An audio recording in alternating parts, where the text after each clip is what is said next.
Olha, para falar mais sobre os últimos anúncios do governo, a gente convidou o professor de administração pública da UDESC. Tem uma função muito importante para quem vai estudar administração pública aqui em Santa Catarina. Professor Leonardo Sex já está por aqui. Boa tarde, professor, tudo bem? Boa tarde, Dino. Tudo bom? Obrigado. O que nós temos para analisar dessa desativação dessas agências, né? Que, na verdade, quando ela foi criada no governo Luiz Henrique da Silveira, tinha o objetivo de fazer o quê? Descentralizar serviços do governo, levando para os municípios mais distantes o serviço que o governo oferece aqui e lá. Ah, vou buscar recursos na capital, então vou buscar através do secretário. Não vou precisar gastar recursos da prefeitura, ficar uma semana na capital, minguando em secretarias de Estado. Não sei se era isso que o governo queria na época. Assim, eu acho que o plano de descentralização, ele sempre foi um plano muito legítimo e realmente uma tendência do mundo da administração é a descentralização, empoderar o poder local.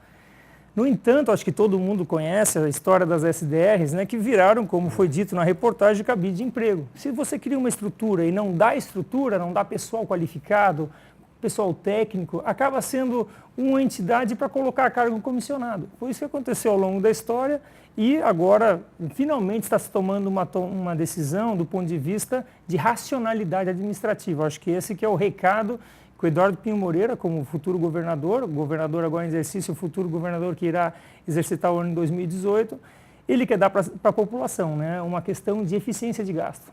Na verdade, a descentralização do poder, né, como o senhor falou agora há pouco, é importante, mas depende como ela vai funcionar na prática. Porque o que se viu há alguns anos e pelo menos se criticava muito era a questão do apadrinhamento político. O cara recebia um cargo lá, recebia o cargo e espalhava-se os cargos ali dentro de uma estrutura que poderia servir uma comunidade. Aí foi isso que deu um grande problema, eu acho. Né? E existe até um artigo que fala exatamente sobre isso, da professora Eliane Filipim, lá de Joaçaba, que fala que a descentralização como concentradora de poder. Olha só que coisa maluca, né? A descentralização como concentração de poder. Claro, você como governador, você tem mais secretários para distribuir, você tem mais, vamos dizer assim, condições de atrair forças políticas para manter a Tríplice Aliança que ficou perdurando todo o período do Luiz Henrique, né? Agora, com a passagem do Luiz Henrique e com, vamos dizer assim, com as forças políticas já, vamos dizer assim, tomando forma para 2018, também começa a se tomar novas atitudes com relação à SDR, né? Começa a se perceber que a população clamou por muito tempo a questão das SDRs, no sentido da redução delas ou a racionalização delas, para que a gente realmente tenha um foco na efetividade, no resultado da SDR, e não no custeio, no aluguel e no cargo comissionado, né? Agora, o gestor público ele não pode ser também uma pessoa centralizadora, né? Ele tem que dividir tarefas. Uma prefeitura municipal, por exemplo, tem o quê? Um interventor. É aquele representante da comunidade que trabalha, o subprefeito. Algumas cidades têm, aqui eles colocam uma pessoa que cuida como subsecretário, o subprefeito. Que tem a finalidade e atribuição de ver tudo o que acontece na sua comunidade e repassar para a prefeitura. Exato. Então, não pode também se centralizar só numa pessoa, né? Não, eu acho que, de novo, a alma das SDRs é uma alma positiva, a descentralização. A forma como foi feita, ou as limitações de implementação da SDR é que fizeram ela cair, vamos dizer assim, no mau olhar aí da população. O governador Eduardo Pinho Moreira quer, com isso, com essa sua atitude, né, dentro desses 10 meses que ele tem no governo pela frente, economizar gastos, porque dá um gasto enorme também manter uma estrutura com status de secretaria, né? Exatamente. Hoje as SDRs, em custeio e folha de pagamentos, elas custam em torno de 400 milhões de reais, e esse ato de extinguir essas 15 SDRs vai economizar 45 milhões. Então, praticamente em 10% daquilo que era gasto com SDR ou com ADR, né, Agência de Desenvolvimento Regional, vai ser economizado. Se for olhar no orçamento geral do Estado, Dino, é uma economia muito pequena, né? O orçamento do Estado aí está em torno de 24 milhões, então algo como 0,2% é que vai ser economizado com essa atitude do Eduardo Pinho Moreira.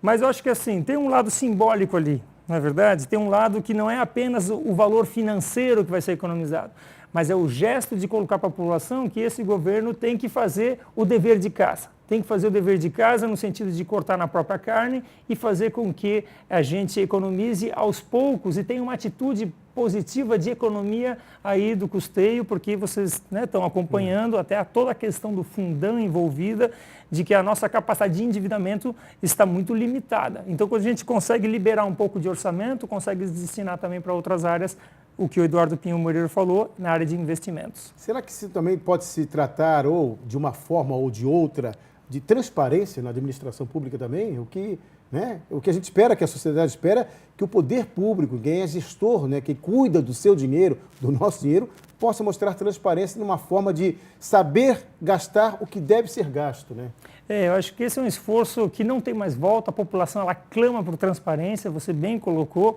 e a eficiência do gasto. Então, se colocar todos os gastos com folha de pagamento, toda a transparência de custeio dos investimentos, o andamento das obras, quais são as obras, em que lugar, quais são os contratos, quanto custa cada contrato, a população fica até mais tranquila do que aquele imposto que ela está pagando, comprando feijão, pagando a gasolina e assim por diante, está sendo bem revertido numa escola, na contratação de um policial ou na melhoria de salário de um professor, Professor, vou aproveitar que o professor está aqui, a gente vai passar uma matéria agora, porque teve uma entrevista que o ministro da Fazenda deu para a nossa repórter aqui, a nossa comentarista de colunista, também colunista do Notícias do Dia, Janine Alves, falando sobre um pouco dessa retomada do crescimento, Criticou, inclusive, o próprio governo passado, Mas a gente vai um trecho da entrevista aqui só para a gente dar uma analisada, porque se fala de economia, se fala de que o país pode mudar para melhor ou não. Vamos acompanhar. Em primeiro lugar, para normalizar, em geral, não só estados, mas também municípios, governo federal, empresas, famílias, profissionais liberais, todo mundo, a economia precisa estar crescendo. Quer dizer, o Brasil teve a maior recessão da história do país em 2015, 2016. Isso afetou a todos. A partir daí, nós estamos trabalhando vigorosamente para retornar o crescimento. As pessoas às vezes dizem, mas 1% é pouco. Peraí, você está negativo 3,6, cresce positivo 1, é uma diferença de 4,6, é enorme. E agora vai para 3 ou mais. Então, o país está numa recuperação vigorosa. A nossa expectativa esse ano é criar 2,5 milhões de novos empregos no país. Uma outra coisa foi a má gestão durante muitos anos em alguns estados. Todos os benefícios, etc. Houve uma expansão enorme de gastos públicos. Não existe esta diferença entre o dinheiro do governo e o dinheiro do povo. Não, é o mesmo. O dinheiro do governo é o seu dinheiro, é o dinheiro do telespectador, é o meu dinheiro, é todos nós que pagamos impostos. A gente vê que o ministro falou, que outros ministros já falaram, que outros governantes falaram, sempre retomada de emprego, retomada de emprego para crescimento do país. Isso a gente já ouve há muito tempo, O país é o país dos desempregados, aí chega um governo, não é bem assim, não tem 12 milhões de desempregados, são 6 milhões, os números são bem esses. O que a gente quer é uma mudança realmente que possa fazer com que o brasileiro possa sair de casa e trabalhar, não ficar nessa fila aí de desemprego, aí que o país tem que crescer com emprego e renda, E assim, Dino, eu acho que o que é importante pegar, acho que dessa entrevista, é a perspicácia política, que nós estamos num ano eleitoral. O eleitor, quando ele vai às urnas, ele fica observando como é que está a renda dele, como é que está o desemprego do familiar, do tio, do parente. Ele observa para esses sinais da economia que mais ou menos dão o conforto do lar para trazer renda, E esse tipo de sinal que ele está dando é mais ou menos o seguinte, olha, o nosso grupo político, ele tem um papel relevante no processo eleitoral de 2018. E, claro, eles falam agora do governo do PT, mas também estavam junto com o governo do PT, no caso, o grupo do PMDB, Então, a tentativa de se descolar do grupo do PT e falar o seguinte, olha, nós somos os virtuosos que estamos colocando ordem na casa e aquele grupo é o grupo que fez a política econômica, aquela expansionista, E, claro, isso fica como uma mensagem, nessa semana mesmo eles colocaram aquelas 15 medidas de tentativa de reanimação da economia, também, claro, com atividades que o investidor ele fica com mais coragem para investir, o consumidor com mais coragem para consumir, Mas claro que é um ato político prevendo também as costuras. O próprio Kassab já se colocou em algumas situações como pré-candidato à presidência da República, do Kassab não, o nosso ministro Meirelles como pré-candidato à presidência da República. Então, claro que isso tudo tem a força política de um ano eleitoral, não é de graça. É verdade.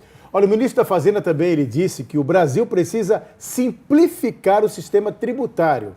Hoje nós temos a maior carga tributária do mundo. Dá uma olhada. Nós definimos 15 prioridades como as mais importantes, né? Por exemplo, uma reforma do sistema de impostos no Brasil. Simplificação tributária, importante. Hoje é uma complicação pagar imposto no Brasil. É aquilo que eu digo, não é possível uma família, por exemplo, que está todo mês gastando muito mais do que ganha e tomando dinheiro em banco para pagar despesas todo mês, a dívida aumentando, taxa de juros cada vez maior, uma vez essa família vai ter problema. Pior é quando o país inteiro, o governo. E o pior é o seguinte, não é cada um, não. É o governo agindo em nome de todos, com os recursos de todos. O ministro fala da carga tributária, mas a própria carga tributária vem do governo. Ontem tem um exemplo, só um exemplo bem simples, né, para que o telespectador possa entender. A gasolina ela custa R$ 1,53 lá na refinaria. Chega a R$ 4,34 em alguns postos, R$ 3,78, R$ 4,00, R$ 4,90. Isso é só para simplificar, para a gente tentar entender melhor essa carga tributária que é embutida em tudo que o brasileiro consome. Então, se tem que vir lá de cima, porque nós temos o imposto municipal, são vários impostos municipais que as pessoas pagam e não sabem, que é embutido também, né? O contribuinte paga, o estadual e o federal. A nossa carga tributária é muito pesada. Hoje, 34% do orçamento, no caso do PIB brasileiro, é sugado em impostos. Então, pensa que 1/3 da nossa economia, daquilo que a gente produz, é sugado pela máquina de impostos, tanto municipal, estadual e federal. E isso tem que ser revertido, na verdade, em serviços públicos, né? O grande problema é que o cidadão, quando ele olha para uma estrada cheia de buraco, e quando ele olha para uma escola que está faltando uma creche para o filho, está com uma escola meia boca ali, com um professor que não está bem remunerado, está meio desmotivado, ele pensa assim, eu estou pagando essa conta para ganhar esse tipo de serviço? Então, assim, se comparar com carga tributária de outros países, a gente tem carga tributária com alguns países europeus, mas a qualidade de serviço não chega nem perto, né? E, de novo, eu acho que dessas 15 medidas que ele estava anunciando, 11, 12 delas já estavam correndo no Congresso. Já era iniciativa do Congresso. No entanto, o governo quer marcar politicamente que ele é o protagonista. Então, ele faz um pacote, faz uma coletiva de imprensa para isso, para dizer o seguinte, nós estamos dando rumo, que, na verdade, poderia ter sido simplificação tributária, a gente fala isso há 30 anos. Sim. Né? Por que nesse momento está sendo colocado isso? Não estou fazendo uma crítica, mas dando uma explicação, acho que para o ouvinte, de que eu tenho um porquê fazer isso agora. No caso de fazer demonstração de força do ponto de vista político eleitoral e também animar o investidor a voltar a apostar no mercado. Tá certo. Professor, obrigado pela entrevista. Nosso convidado sempre que Dino, puder tiver muito oportunidade, obrigado. tá bom?